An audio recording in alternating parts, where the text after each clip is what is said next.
Facebook এবং YouTube এবং টিকটকের মধ্যে ভাইরাল একজন আছে যার নাম হলো ওমর। তার কথাগুলো যুবকেরা ফলো করে এবং শেয়ারও দেয়, কপি লিঙ্ক করে করে ফর ইউর মধ্যে নিয়ে যায়, ভাইরাল করে দেয়।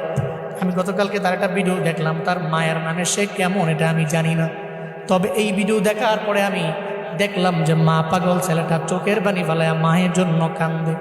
নেপালের পাহাড়ের সামনে দাঁড়াইয়া বলতেছে, আমার মা দুনিয়ার মধ্যে আমার সবচেয়ে বড় আপন। আমার মায়ের বিরুদ্ধে কথা বললে আমি কোনো আইনও মানি না, কাউরে আমি চিনি না, কারণ মায়ের মতো আপন আমার দুনিয়ার মধ্যে কেউ হতে পারে না। সে বলতে লাগলো, ছোটবেলায় আমার বাবায় দুনিয়া থেকে বিদায় নিয়ে চলে গেল, যখন আমার বাবা নাই, আমার মা ছাড়াই পৃথিবীতে আমার আপন যখন কেউ নাই। আমার মায়ের গার্মেন্টসে চাকরি করে করে করে করে কোনো রকম জিন্দেগি চালাইয়া আমারে ফালাইয়া যায় নাই, বরং পরিশ্রম করে করে আমার মা স্কুলের মধ্যে আমারে পড়াইল। আজকে আমি অনেক মশহুর হয়ে গেলাম, প্রসিদ্ধ হয়ে গেলাম, সবাই আমারে চিনে, তবে আমি মায়েরে ভুলতে পারি না। নেপালের পাহাড়ের সামনে দাঁড়াইয়া বলতে লাগলো, মা জীবনে কোনোদিন আপনারে আই লাভ ইউ মা বলা হয় নাই, আমি আপনারে ভালোবাসি, আমি আপনারে পছন্দ করি এটা বলা হয় নাই।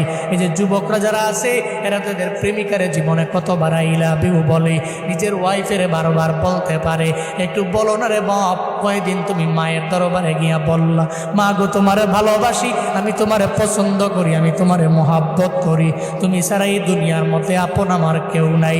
মনে রাখবারে বাবা, মায়ের মতো আপন তো জীবনে কোনোদিন অন্য সেকেন্ড কেউ হতে পারে না, কারণ সব হলো স্বার্থের পাগল। আর যা মা যে ভালোবাসা দেয় ওটার মধ্যে বিন্দু মাত্র পরিমাণ স্বার্থ নাই। চিল্লা বলো ঠিক কিনা? ওমর নামক ওই ছেলেটা বলতে লাগলো, এরপরে আমার আপন আমার নানি। আমি জানি রে, নারীরা নাতিদের বড় পছন্দ করে, বড় ভালোবাসে। নানার বাড়িতে গেলে নানি ঠান্ডা পানি দিয়া শীতের দিনে পিঠা পুলি বানা নাতির জন্য বসে থাকে, কি পরিমাণে মায়া করে, কি মহাব্বত করে। সে বলতে লাগলো, আমার নানিও আমার জন্য এত পরিমাণে অবদান, যদি জীবনে কোনোদিন একটা হেরিয়ার গাড়ি আমি কিনতে পারি, আমার মায়েরে ওঠামো, আমার নানিরে ওঠামো। যুবকেরা তোমরা অন্যান্য বিষয়গুলো টিকটক দেখা দেখে অন্যজনরে ফলো করো, তবে এটা কেন ফলো করো না?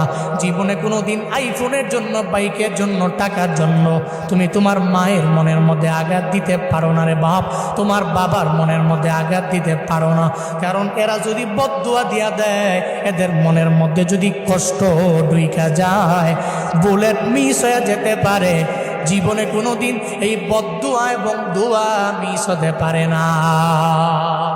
যেই মা বাবা দোয়া করলে আল্লাহ কবুল করে নেয়, জীবনে কোনোদিন ওই মা বাবার সাথে অন্যায় করা যাবে না, মা বাবার মনের মধ্যে আঘাত দেওয়া যাবে না রে বাপ।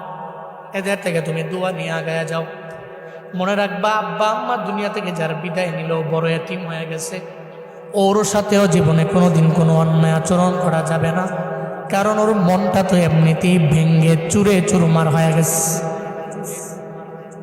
নবীজি মসজিদে নববী থেকে বের হয়ে একদিন বিকেলবেলা খেলার মাঠের কিনারা দিয়ে আমার মায়া নবী যখন যায়, খেলার মাঠের কিনারার মধ্যে দাঁড়াইয়া একজনে চোখের পানি ফালায়া ফালায়া কান্না করে, ছোট্ট একটা বালক, বয়স অনেক বেশি না, ছোট মানুষ। মায়ার নবী ডেকে বলে, ও ছেলে রে, কেন তুমি কান্দো, কেন কান্দো, কেন খেলার মাঠের মধ্যে যাও না, কেন খেলো না, আমারে বলো না। সঙ্গে সঙ্গে ছেলেটা আমার মায়ার নবীরে জানায়া দেয়, নবী খেলার মাঠের মধ্যে আমি যাই না কেন জানে, খেলার মাঠে গেলে আমার মায়ের কথা মনে পড়ে, আব্বার কথা মনে পড়ে, সব মনে পড়ে গেলে খেলতে পারি না, খেলার মাঠে যেতে পারি না। খেলার মাঠের কিনারায় দাঁড়ায় দাঁড়ায় কান্দি, কেন জানেননি? কারণ আমার এই দুনিয়াতে মাও নাই, আমার বাবাও নাই, আমার ঘরও নাই, আমার বাড়িও নাই।